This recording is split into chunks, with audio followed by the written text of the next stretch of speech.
Scarlett Eden Keeling lahir pada bulan Juli 1992 di Inggris.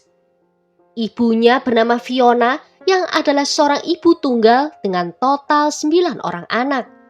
Dan pendapatan utama keluarga berasal dari tunjangan pemerintah. Keluarga itu tinggal di sebuah rumah kecil di desa Bradworthy yang terletak di daerah Devon. Fiona mengalami banyak kesulitan untuk membesarkan ke-9 anaknya. Tanpa uang untuk membayar sewa rumah, mereka diusir oleh pemilik properti. Untuk menghindari kemungkinan tinggal di jalanan, Fiona dan anak-anaknya memilih untuk tinggal di bus yang telah ditinggalkan. Setelahnya, keluarga ini pindah ke sebuah rumah kecil di Devon. Kehidupan mereka sedikit membaik, tetapi mereka masih mengalami kesulitan. Menurut beberapa tetangga, keluarga Fiona tidak pernah membuat masalah. Anak-anaknya digambarkan sebagai anak yang sopan dan juga terawat. Fiona membesarkan anak-anaknya jauh dari alkohol dan zat-zat terlarang. Tetapi ini bukanlah tugas yang mudah baginya. Ketika anak-anak Fiona yang lebih tua mencapai usia remaja, mereka mulai minum alkohol dan menggunakan narkoba. Mereka juga memiliki kebiasaan menghadiri banyak pesta dengan teman-teman mereka. Scarlett sendiri dikenal sebagai perokok berat. Selain itu, dia juga memulai hubungan dengan pemuda yang usianya beberapa tahun lebih tua. Beberapa orang yang mengenal Scarlett mengatakan bahwa dia terlihat jauh lebih tua daripada seharusnya. Pada tahun 2007, Fiona bertemu dengan seorang pria bernama Robert Clark. Fiona dan Robert memulai hubungan dan pada bulan November di tahun itu juga, Robert mengajak Fiona dan anak-anaknya untuk menghabiskan liburan di India. Mereka berencana untuk tinggal di sana selama 6 bulan dan wilayah yang mereka pilih adalah Goa. Namun putra tertua Fiona memilih untuk tidak ikut berlibur. Fiona dan anak-anaknya belum pernah bepergian keluar Inggris, sehingga mereka sangat bersemangat untuk bisa mengunjungi negara lain, terutama yang sangat jauh dan sangat berbeda dari negara asalnya. Setelah tiba di India, mereka tinggal di Anjuna di wilayah Goa sebagai tujuan pertama. Anjuna adalah sebuah desa yang terletak di pantai Goa Utara dan merupakan tujuan bagi ribuan wisatawan. Setelah menghabiskan banyak waktu di sana, Robert menyarankan agar mereka pergi ke tempat lain. Di awal Februari 2008, mereka menuju ke Kartika, yaitu negara bagian lain di India. Ketika mereka bersiap-siap untuk melakukan perjalanan itu, Scarlett memberitahu ibunya bahwa dia tidak ingin pergi bersama mereka dan ingin menghabiskan sisa liburannya di Anjuna.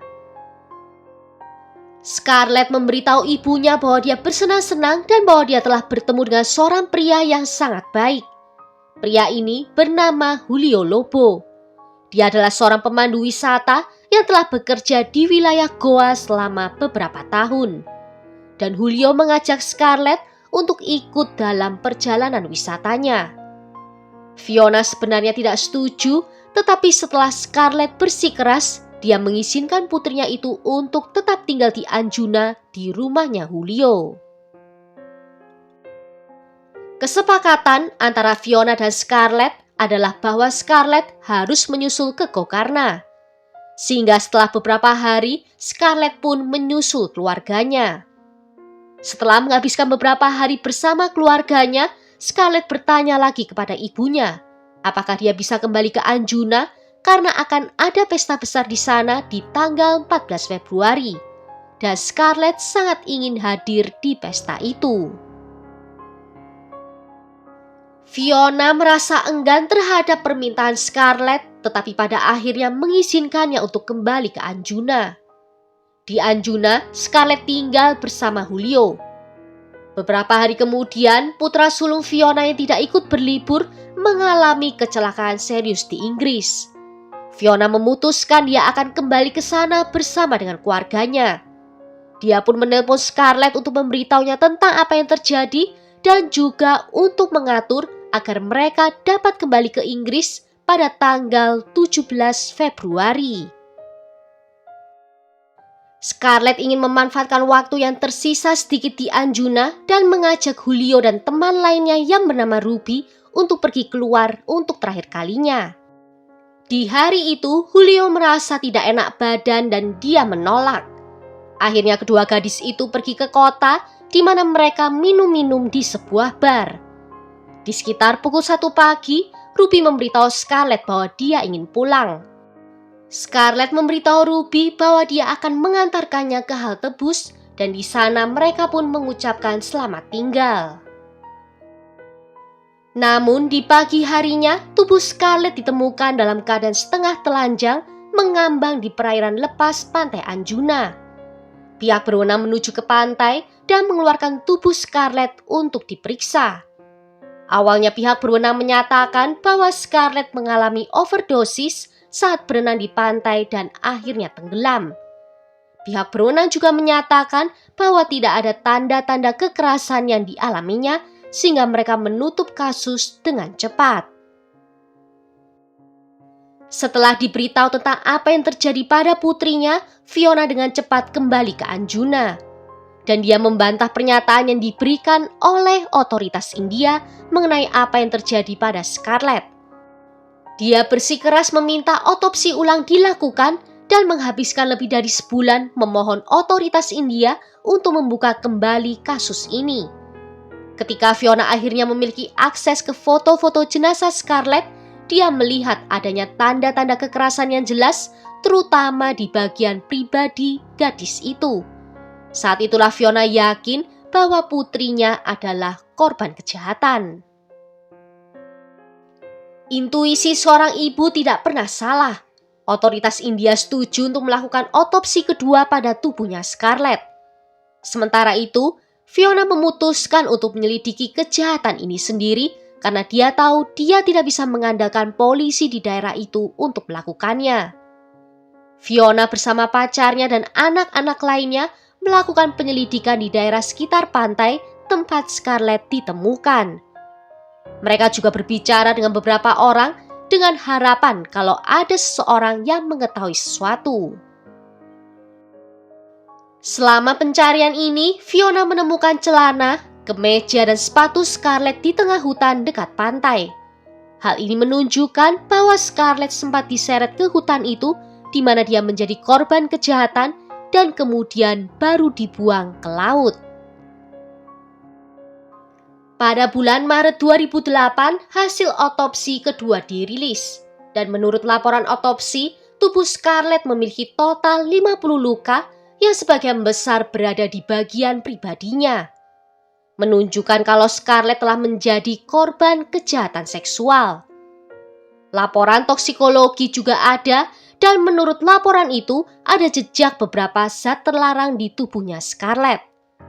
Setelah otopsi kedua ini, pihak berwenang India mulai menyelidiki kasus ini sebagai kasus kejahatan. Sementara itu, seorang saksi kunci muncul, seorang pria dari Inggris bernama Michael Mannion. Saat itu di sekitar pukul 3 pagi, Michael sedang minum di sebuah bar yang ada di depan pantai. Menurut Michael, saat itu dia melihat Scarlett berjalan terhuyung-huyung di sepanjang pantai sampai dia terjatuh dan tidak bisa bangun. Michael mengatakan bahwa Scarlett tergeletak di pantai selama beberapa menit sampai pemilik bar mendekati Scarlett dan membantunya untuk bangun. Setelah itu Scarlett masuk ke bar tempat Michael berada dan dia tampak cukup mabuk dan bahkan kesulitan untuk berkomunikasi. Scarlett kemudian duduk di salah satu meja di bar dan beberapa menit kemudian sekelompok pria mendekatinya. Tetapi Michael memberitahu mereka bahwa Scarlett merasa sakit dan ingin sendirian. Para pria itu pun pergi ke sisi lain bar. Namun beberapa saat kemudian, Scarlett bangkit dan duduk di meja lain di bar yang lebih jauh dan Michael kehilangan pandangannya atas Scarlett selama beberapa menit. Setelah dia berhasil melihatnya lagi, dia telah melihat 2 orang pria India bersamanya. Menurut Michael, Scarlett menghabiskan sekitar 1 jam bersama kedua pria itu mengonsumsi zat-zat terlarang. Setelahnya Scarlett pergi ke arah Michael untuk berbicara dengannya. Dia mengatakan bahwa dia juga dari Inggris dan dia masih berusia 15 tahun.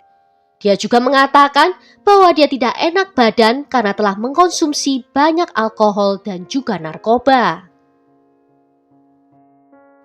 Setelah itu Scarlett pergi meninggalkan bar bersama kedua pria India itu.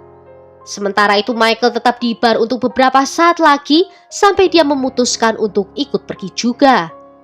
Ketika dia pergi ke tempat parkir untuk mengambil skuternya, dia melihat salah seorang pria berada di atas tubuh Scarlett yang berada di atas tanah. Michael berteriak agar mereka berhenti, tetapi Scarlett tidak bereaksi dan dia pikir kalau itu terjadi atas dasar suka sama suka. Sehingga Michael langsung naik skuternya dan pergi menjauh. Pada bulan Maret 2008, pihak berwenang India menangkap 2 orang yang dituduh melakukan kejahatan tersebut. Mereka adalah Samson de Souza dan Placido Carvalho. Negara bagian Goa dulunya adalah koloni Portugal, karena itu sebagian besar orang di sana memiliki nama dan marga Portugis. Pada bulan Juni 2008, kedua orang yang ditangkap secara resmi didakwa, dengan total 7 dakwaan yang dijatuhkan kepada mereka. Tetapi butuh waktu 2 tahun untuk kasus tersebut benar-benar dimulai, yaitu pada bulan Maret 2010. Selama sidang, 30 orang ikut bersaksi termasuk Michael yang merupakan saksi kunci dari kasus ini. Kronologi kejadian menjelang kejahatan disatukan melalui kesaksian dari para saksi ini. Tetapi karena sebagian besar dari orang-orang ini sangat mabuk di hari itu, kronologinya menjadi sedikit membingungkan. Julio, pemandu wisata yang berteman dengan Scarlett, juga ikut bersaksi. Dia mengatakan Scarlett memintanya untuk pergi keluar dengannya dan Ruby di malam itu, tetapi karena dia merasa sakit, dia memilih untuk tinggal di rumah. Julio menyatakan bahwa jika dia pergi keluar malam itu, Scarlett pun masih akan hidup. Ketika ditanya apakah dia dan Scarlett memiliki hubungan, Julio mengatakan bahwa mereka memang saling tertarik, tetapi itu tidak serius. Michael masih ikut bersaksi dalam beberapa sidang lagi, tetapi pada tahun 2012 dia kembali ke Inggris. Pada tahun yang sama dia dipanggil lagi untuk bersaksi, tetapi dia menolak, menyatakan bahwa dia telah diancam, dan bahwa jika ia pergi ke Goa, hidupnya akan terancam. Sebagai hasilnya, semua kesaksian Michael dianggap oleh pengadilan tidak relevan dan juga tidak berharga. Dan ini membawa dampak besar pada hasil persidangan. Ibu Scarlett bahkan mengatakan bahwa Michael adalah seorang pengecut karena tidak mau kembali ke Goa untuk bersaksi. Dia juga mengatakan Michael seharusnya melakukan sesuatu ketika dia melihat salah seorang pria berada di atas tubuh putrinya. Tidak hanya berteriak dan kemudian pergi. Kemudian otoritas India mengirim tim ke Inggris untuk merekam pernyataan dari Michael. Namun hal ini tidak membawa pengaruh apapun karena pengadilan mengatakan tidak akan lagi menerima pernyataannya. Tetapi perjalanan oleh otoritas India ke Inggris ini tidak berakhir sia-sia. Karena selama tim berbicara dengan Michael, pengungkapan baru dibuatnya. Menurut Michael, dia dan Samson itu adalah teman. Michael bahkan pernah tinggal sebentar di rumahnya bersama istrinya yang adalah seorang wanita Perancis bernama Cecile. Michael telah mengenal Samson selama bertahun-tahun dan pada malam kejahatan itu, Samson bekerja sebagai pelayan di bar tempat Michael minum-minum. Michael mengatakan dia merasa ngeri ketika melihat seseorang menyerang Scarlett. Saat dia mencoba menghentikannya, dia diancam oleh Samson dan juga pria lainnya. Michael menjadi sangat takut dan karena itu dia memutuskan untuk mengambil skuternya dan pergi. Namun informasi baru ini tidak banyak membantu dalam kasus. Pengadilan memutuskan untuk membuang semua kesaksian Michael. Bagaimanapun terungkap bahwa Michael telah mengenal Samson selama beberapa tahun dan meskipun dia menganggapnya sebagai teman, Michael tidak dapat menghentikan Samson melakukan kejahatan. Pembelaan Samson dan Placido menyajikan buku harian yang diduga milik Scarlett. Dalam buku itu Scarlett menulis sebuah kutipan yang mengatakan bahwa dia merasa sedih dan tidak puas dengan hidupnya. Ada juga bagian dalam buku itu di mana Scarlett mengatakan bahwa dia sangat malu dengan apa yang telah dia lakukan di Anjuna dan bahwa terkadang dia merasa terjebak. Melalui buku harian itu, pengacara terdakwa berpendapat bahwa Scarlett telah mengakhiri hidupnya sendiri karena menurut mereka dia telah menunjukkan perilaku yang merusak diri sendiri. Seluruh kasus terhadap kedua terdakwa tertunda selama lebih dari 8 tahun. Pergantian hakim dan jaksa yang terkait dengan kasus tersebut menyebabkan semua prosesnya terhenti. Pada bulan September 2016, persidangan keduanya dilanjutkan dan membuat Fiona dan semua orang yang menginginkan keadilan merasa sedih. Karena kedua pria itu dibebaskan karena kurangnya bukti. Fiona sangat marah, menuduh polisi di pengadilan korupsi dan mengatakan dia tidak akan beristirahat sampai dia mendapatkan keadilan bagi putrinya. Pada bulan Februari 2017, Fiona berhasil mengajukan banding ke Mahkamah Agung India. Persidangan ulang untuk kedua terdakwa dijadwalkan, dan selama persidangan baru ini, saksi penuntut lainnya muncul termasuk seorang penjaga dari bar tempat Scarlett berada sebelum menjadi korban kejahatan tersebut.